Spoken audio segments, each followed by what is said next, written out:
Na afloop is er nog koffie en thee. After the moment of reflection, there'll be coffee and tea. En nu willen we deze avond beginnen met gebed en dan volgt alles verder vanzelf. And we would like to start with some prayer, and after that, the liturgy will just follow. Laten we ons bidden. Let's pray. Heer, God, de stille week is aangebroken. Holy Week has arrived. Een week anders dan andere weken. A week that is different to other weeks. De week waarin u, Jezus, vastberaden opging naar Jeruzalem. The week where you, Jesus, resolutely went up to Jerusalem. U legde alles in de handen van God de Vader. You placed everything into the hands of God, your Father. Heer, geef ons in deze week genade om dicht bij u te blijven. God, give us grace and mercy this week to remain close to you. Zegen deze bezinningsmomenten vanavond, maar ook later deze week. Bless these moments of reflection tonight, but also in the rest of the week. Hier in deze kerk, maar ook op alle andere plekken elders. In this church, but also in all the other places. Laat zo alles zijn tot de verheerlijking van uw naam. Let everything be done to the praise and glory of your name. Amen. Amen.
Ik zal met u Matthäus 21 lezen, van vers 1 tot 17.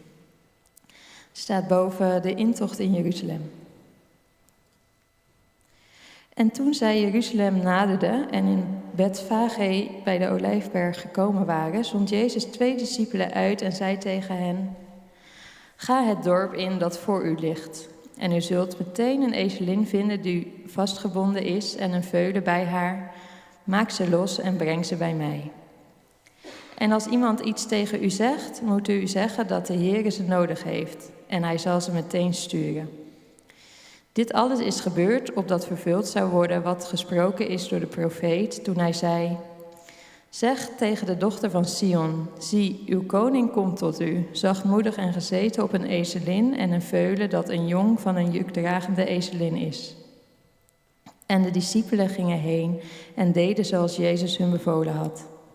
Zij brachten de ezelin en het veulen en zij legden hun kleren erop en zetten hem daarop. En het grootste deel van de menigte spreidde hun kleren op de weg en anderen hakten takken van de bomen en spreidden ze uit op de weg. De menigte die voorop liep en die volgde riep: Hosanna, de zoon van David. Gezegend hij die komt in de naam van de Heer. Hosanna in de hoogste hemelen. Toen hij Jeruzalem binnenkwam, raakte heel de stad in opschudding en men zei: Wie is dat? De menigte zei: Dat is Jezus, de profeet uit Nazareth in Galilea. En Jezus ging de tempel van God binnen en dreef alle die in de tempel verkochten en kochten naar buiten. En keerde de tafels van de wisselaars om en de stoelen van hen die de duiven verkochten. En hij zei tegen hen: Er is geschreven: Mijn huis zal een huis van gebed genoemd worden, maar u hebt er een rovershol van gemaakt. En er kwamen blinden en kreupelen bij hem in de tempel en hij genas hen. Toen de overpriesters en schriftgeleerden de wonderen zagen die hij deed, en de kinderen die in de tempel riepen: Hosanna, de zoon van David, namen zij hem dat zeer kwalijk. En zij zeiden tegen hem: Hoort u wel wat deze kinderen zeggen? Jezus zei tegen hen: Ja. Hebt u nooit gelezen? Uit de mond van jonge kinderen en van zuigelingen hebt u voor uzelf lof tot stand gebracht? En hij verliet hen en ging vandaar de stad uit naar Betanië en overnachtte daar.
The next Bible reading is from 2 Corinthians 5, verses 14 to 21.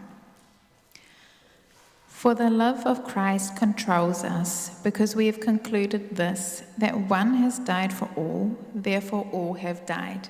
And he died for all, that those who live might no longer live for themselves, but for him who for their sake died and was raised. From now on, therefore, we regard no one according to the flesh. Even though we once regarded Christ according to the flesh, we regard him thus no longer.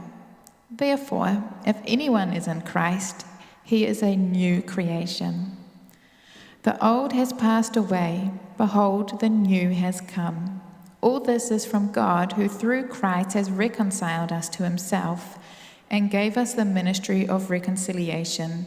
That is, in Christ, God was reconciling the world to himself, not counting their trespasses against them, and entrusting to us the message of reconciliation. Therefore, we are ambassadors for Christ, God making his appeal through us. We implore you on behalf of Christ, be reconciled to God. For our sake, he made him to be sin who knew no sin, so that in him we might become the righteousness of God.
Ik lees alles wat over ons geschreven is van Willem Barnard. En daarna zal daar ook een bewerking van op het orgel gespeeld worden. Alles wat over ons geschreven is. Alles wat over ons geschreven is, gaat gij volbrengen deze laatste dagen. Alle geboden worden thans voldragen, alle beproeving van de wildernis. Gods schepping, die voor ons gesloten bleef, ontsluit gij weer. Gij opent onze harten, die zoon van David zijt en man van smarten, koning der Joden die de dood verdreef. Jezus, de haard van uw aanwezigheid zal in ons hart een vreugdevuur ontsteken. Gij gaat vooraan, gij zult ons niet ontbreken, gij hoge priester in der eeuwigheid. Gij onderhoudt de vlam van ons bestaan. Aan u, o Heer, ontleed het brood zijn leven. Ons is een lofzang in de mond gegeven, sinds gij de weg van het offer zijt gegaan. Dit is uw opgang naar Jeruzalem, waar gij uw vrede stelt voor onze ogen. Vrede aan allen die uw naam verhogen. Heden Hosanna, morgen kruisig hem.